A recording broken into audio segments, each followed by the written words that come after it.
ಸರ್ಕಾರಿ ಶಾಲೆಗಳಲ್ಲಿ ನುರಿತ ಹಾಗೂ ಉತ್ತಮ ಗುಣಮಟ್ಟದ ಶಿಕ್ಷಣವನ್ನು ಕೊಡುವ ಶಿಕ್ಷಕರಿದ್ದು, ಪೋಷಕರು ಖಾಸಗಿ ಶಾಲೆಗಳ ವ್ಯಾಮೋಹಕ್ಕೆ ಒಳಗಾಗದೆ ತಮ್ಮ ಮಕ್ಕಳ ಉತ್ತಮ ಗುಣಮಟ್ಟದ ವಿದ್ಯಾಭ್ಯಾಸಕ್ಕಾಗಿ ಸರ್ಕಾರಿ ಶಾಲೆಗಳಿಗೆ ತಮ್ಮ ಮಕ್ಕಳನ್ನು ದಾಖಲು ಮಾಡುವಂತೆ ಕ್ಷೇತ್ರ ಶಿಕ್ಷಣಾಧಿಕಾರಿ ಉಮಾದೇವಿರವರು ಮಕ್ಕಳ ಪೋಷಕರಿಗೆ ಕರೆ ನೀಡಿದರು. ಚಿಂತಾಮಣಿ ತಾಲೂಕು ಅಂಬಾಜಿದುರ್ಗ ಹೋಬಳಿ ಕೋಟಗಲ್ ಗ್ರಾಮ ಪಂಚಾಯಿತಿ ವ್ಯಾಪ್ತಿಯ ನರಸಾಪುರ ಸರ್ಕಾರಿ ಕಿರಿಯ ಪ್ರಾಥಮಿಕ ಶಾಲೆಯಲ್ಲಿ ಶಾಲಾ ವಾರ್ಷಿಕೋತ್ಸವ ಕಾರ್ಯಕ್ರಮವನ್ನು ಹಮ್ಮಿಕೊಳ್ಳಲಾಗಿತ್ತು. ಈ ಕಾರ್ಯಕ್ರಮದಲ್ಲಿ ಕ್ಷೇತ್ರ ಶಿಕ್ಷಣಾಧಿಕಾರಿ ಉಮಾದೇವಿರವರು ಪಾಲ್ಗೊಂಡು ಕಾರ್ಯಕ್ರಮವನ್ನು ದೀಪ ಬೆಳಗಿಸುವುದರ ಮೂಲಕ ಉದ್ಘಾಟನೆ ಮಾಡಿದರು. ಈ ವೇಳೆ ಕಾರ್ಯಕ್ರಮವನ್ನು ಉದ್ದೇಶಿಸಿ ಕ್ಷೇತ್ರ ಶಿಕ್ಷಣಾಧಿಕಾರಿ ಉಮಾದೇವಿರವರು ಮಾತನಾಡಿ, ಸಾಮಾನ್ಯವಾಗಿ ಶಾಲಾ ವಾರ್ಷಿಕೋತ್ಸವ ಕಾರ್ಯಕ್ರಮವನ್ನು ಖಾಸಗಿ ಶಾಲೆಗಳು ಅದ್ದೂರಿಯಾಗಿ ಆಚರಣೆ ಮಾಡುವುದನ್ನು ನಾವು ಕಂಡಿದ್ದೇವೆ. ಆದರೆ ನರಸಾಪುರ ಸರ್ಕಾರಿ ಶಾಲೆಯ ಮುಖ್ಯ ಶಿಕ್ಷಕಿ ಅಂಬುಜ ಮತ್ತು ಶಿಕ್ಷಕ ನರಸಿಂಹಪ್ಪರವರು ಮಕ್ಕಳ ಪೋಷಕರ ಹಾಗೂ ಗ್ರಾಮಸ್ಥರ ಸಹಕಾರವನ್ನು ಪಡೆದುಕೊಂಡು ಅದ್ದೂರಿಯಾಗಿ ಶಾಲಾ ವಾರ್ಷಿಕೋತ್ಸವ ಕಾರ್ಯಕ್ರಮವನ್ನು ಆಚರಣೆ ಮಾಡುತ್ತಿರುವುದು ಶ್ಲಾಘನೀಯವಾಗಿದೆ. ಸರ್ಕಾರಿ ಶಾಲೆಗಳಲ್ಲಿ ನುರಿತ ಶಿಕ್ಷಕರಿದ್ದು ಉತ್ತಮ ಗುಣಮಟ್ಟದ ಶಿಕ್ಷಣವನ್ನು ಕೊಡುತ್ತಿದ್ದಾರೆ. ಆದರೂ ಪೋಷಕರು ಖಾಸಗಿ ಶಾಲೆಗಳ ವ್ಯಾಮೋಹಕ್ಕೆ ಒಳಗಾಗಿ ತಮ್ಮ ಮಕ್ಕಳನ್ನು ಖಾಸಗಿ ಶಾಲೆಗಳಿಗೆ ಸೇರಿಸುತ್ತಿದ್ದು, ತಮ್ಮ ಗ್ರಾಮಗಳಲ್ಲಿನ ಸರ್ಕಾರಿ ಶಾಲೆಗಳು ಉಳಿಯಬೇಕಾದರೆ ಹಾಗೂ ತಮ್ಮ ಮಕ್ಕಳ ಉತ್ತಮ ಗುಣಮಟ್ಟದ ಶಿಕ್ಷಣಕ್ಕಾಗಿ ಸರ್ಕಾರಿ ಶಾಲೆಗಳಿಗೆ ತಮ್ಮ ಮಕ್ಕಳನ್ನು ದಾಖಲು ಮಾಡುವಂತೆ ಮನವಿ ಮಾಡಿದರು. ಕಾರ್ಯಕ್ರಮದಲ್ಲಿ ಶಾಲಾ ಮಕ್ಕಳಿಂದ ಮೂಡಿಬಂದ ಕೋಲಾಟ ಹಾಗೂ ಸಾಂಸ್ಕೃತಿಕ ಕಾರ್ಯಕ್ರಮಗಳು ಗ್ರಾಮಸ್ಥರ ಶಾಲಾ ವಾರ್ಷಿಕೋತ್ಸವ ಕಾರ್ಯಕ್ರಮವನ್ನು ಆಯೋಜನೆ ಮಾಡಿದ್ದು, ಈ ಕಾರ್ಯಕ್ರಮದ ವೇದಿಕೆಯಲ್ಲಿ ಆಸೀನರಾಗಿರುವಂತಹ ಇದೇ ಶಾಲೆಯ ಎಸ್ಡಿಎಂಸಿ ಅಧ್ಯಕ್ಷರಾದ ಶ್ರೀ ವಿಜಯ್ ಭಾಸ್ಕರ್ ಅವರೇ, ಉಪಾಧ್ಯಕ್ಷರಾದ ಶ್ರೀಮತಿ ಲಕ್ಷ್ಮೀ ಭವಾನಿ ಅವರೇ, ಗ್ರಾಮ ಪಂಚಾಯಿತಿ ಸದಸ್ಯರಾದ ಶ್ರೀ ವೆಂಕಟರಮಣಪ್ಪನವರೇ, ಶಾಲೆಯ ನಿರ್ದೇಶಕರು ಹಾಗೂ ಊರಿನ ಪ್ರಮುಖರಾದ ಶ್ರೀ ನಾಗರಾಜ್ ಅವರೇ, ಹಿರಿಯ ಪ್ರಾಥಮಿಕ ಶಾಲೆಯ ನಮ್ಮ ಕಚೇರಿಯ ಶಿಕ್ಷಣ ಸಂಯೋಜಕರಾದ ಶ್ರೀಮತಿ ದೇವಮ್ಮನವರೇ, ಈ ಭಾಗದ ಸಿಆರ್ಪಿಯವರಾದಂತಹ ಶ್ರೀರಾಮಪ್ಪನವರೇ, ಶ್ರೀ ನಾಗರಾಜ್ ಅವರೇ,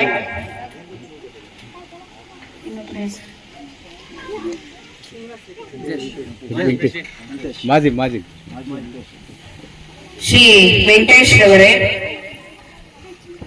ಈ ಶಾಲೆಯ ಶಿಕ್ಷಕರಾದಂತಹ ಶ್ರೀಮತಿ ಅಂಬುಜಾರವರೇ, ಶ್ರೀ ನರಸಿಂಹಪ್ಪನವರೇ, ಶ್ರೀ ಬಾಲಾಜಿರವರೇ, ಕಾರ್ಯಕ್ರಮದಲ್ಲಿ ಭಾಗವಹಿಸಿರುವಂತಹ ಎಲ್ಲ ಪೋಷಕರೇ, ಗ್ರಾಮಸ್ಥರೇ, ನೆಚ್ಚಿನ ಮುದ್ದು ಮಕ್ಕಳೇ, ಇವತ್ತು ಈ ಗ್ರಾಮದಲ್ಲಿ ನರಸಾಪುರ ಗ್ರಾಮದಲ್ಲಿ ಶಾಲೆಯ ಶಿಕ್ಷಕರ ಒಂದು ಸಹಕಾರದಿಂದ ಎಲ್ಲ ಗ್ರಾಮ ಪಂಚಾಯಿತಿಯ ಸದಸ್ಯರು, ಎಸ್ಡಿಎಂಸಿ ಅಧ್ಯಕ್ಷರು ಮತ್ತು ಸದಸ್ಯರು, ಗ್ರಾಮದ ಎಲ್ಲ ಪ್ರಮುಖರು, ಪೋಷಕರು, ಹಿರಿಯರು ಎಲ್ಲರ ಒಂದು ಸಹಕಾರದಿಂದ ಶಿಕ್ಷಕರು ಸರ್ಕಾರಿ ಶಾಲೆಗಳಲ್ಲಿ ಅತ್ಯಂತ ವಿರಳವಾಗಿ ಆಚರಿಸುವಂತಹ ವಾರ್ಷಿಕೋತ್ಸವ ಸಮಾರಂಭವನ್ನ ನಾವು ಬರೀ ಪ್ರೈವೇಟ್ ಸ್ಕೂಲ್ಸ್ ಅಷ್ಟೇ ನೋಡ್ತಾ ಇರ್ತೀವಿ. ಪ್ರೈವೇಟ್ ಶಾಲೆಗಳಲ್ಲಿ ಅಂದ್ರೆ ಖಾಸಗಿ ಶಾಲೆಗಳಲ್ಲಿ ಪ್ರತಿ ವರ್ಷವೂ ಸಹ ಡಿಸೆಂಬರ್, ಜನವರಿ ಮಾಹೆಗಳಲ್ಲಿ ಶಾಲಾ ವಾರ್ಷಿಕೋತ್ಸವ ಕಾರ್ಯಕ್ರಮಗಳನ್ನ ಆಯೋಜನೆ ಮಾಡೋದು, ಅದರ ಮೂಲಕ ಮಕ್ಕಳ ಒಂದು ಪ್ರತಿಭೆಯನ್ನ ಅನಾವರಣಗೊಳಿಸುವ ನಿಟ್ಟಿನಲ್ಲಿ ಕಾರ್ಯಕ್ರಮಗಳನ್ನ ಆಯೋಜನೆ ಮಾಡಿ ಮಕ್ಕಳು ಮತ್ತು ಪೋಷಕರ ಮೆಚ್ಚುಗೆಗೆ ಪಾತ್ರರಾಗೋದು ಒಂದು ಸಂಪ್ರದಾಯ. ಆದರೆ ಸರ್ಕಾರಿ ಶಾಲೆಗಳಲ್ಲಿ ಬಹಳ ವಿರಳವಾಗಿ, ನಾವಂತೂ ಇದು ಒಂದು 2-3ನೇ ಕಾರ್ಯಕ್ರಮ ಅಷ್ಟೇ ನೋಡ್ತಾ ಇದ್ದೀನಿ, ಅತ್ಯಂತ ವಿರಳವಾಗಿ ಸರ್ಕಾರಿ ಶಾಲೆಗಳಲ್ಲಿ ಶಾಲಾ ವಾರ್ಷಿಕೋತ್ಸವ ಸಮಾರಂಭವನ್ನ ಆಚರಣೆ ಮಾಡ್ತಾರೆ. ಬಟ್ ಸುಮಾರು ವರ್ಷಗಳಿಂದ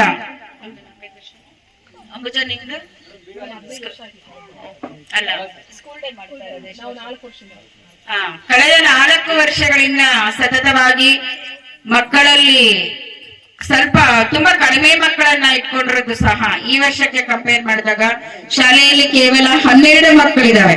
ಆ 12 ಮಕ್ಕಳೊಂದಿಗೆನೆ ಶಿಕ್ಷಕಿಯರು ಬಹಳ ಉತ್ಸಾಹದಿಂದ ಕ್ರಿಯಾಶೀಲ ಶಿಕ್ಷಕರೇ ಅಂತಾನೆ ಹೇಳ್ಬೇಕು. ಯಾಕಂದ್ರೆ ಅಂಬುಜಾ ಅವರು ಪೇಷಂಟ್ ಆಗಿ ಬಂದ್ಮೇಲೆ ನನ್ನ ಹತ್ರ ಒಂದ್ಸಲಿ ಮಾತಾಡ್ತಾ ಹೇಳ್ತಾ ಇದ್ರು, ಮೇಡಮ್ ಗ್ರಾಮಸ್ಥರು ಬಹಳ ಚೆನ್ನಾಗಿ ನನ್ಗೆ ಕೋಆಪರೇಟ್ ಮಾಡ್ತಾರೆ, ಹುಷಾರಿಲ್ಲದೆ ಇರೋವಾಗೂ ಅಷ್ಟೇ ಬಹಳ ಕಾಳಜಿ ತೋರಿಸಿದ್ದಾರೆ, ಹಾಸ್ಪಿಟಲ್ ಇದ್ದಾಗ್ಲೂ ಸಹ ನನ್ಗೆ ಯಾವಾಗ ಶಾಲೆಗೆ ಹೋಗ್ತೀನಿ ಮಕ್ಕಳ ಜೊತೆ ಯಾವಾಗ ಬೆಟ್ಟು ಅವರಿಗೆ ಕಲಿಸೋದ್ರಲ್ಲಿ ನಾನು ತೊಡಗಿಸ್ಕೊಳ್ತೀನಿ ಅಂತ ಬಹಳ ಆಸಕ್ತಿ ಇದೆ, ಆದ್ರೆ ನನ್ಗಿನ್ನೂ ರೆಸ್ಟ್ ಅವಶ್ಯಕತೆ ಇದೆ ಅಂತ ಪಾಪ ಅವ್ರು ತುಂಬಾ ನೋವು ಪಡ್ತಾ ಇದ್ರು.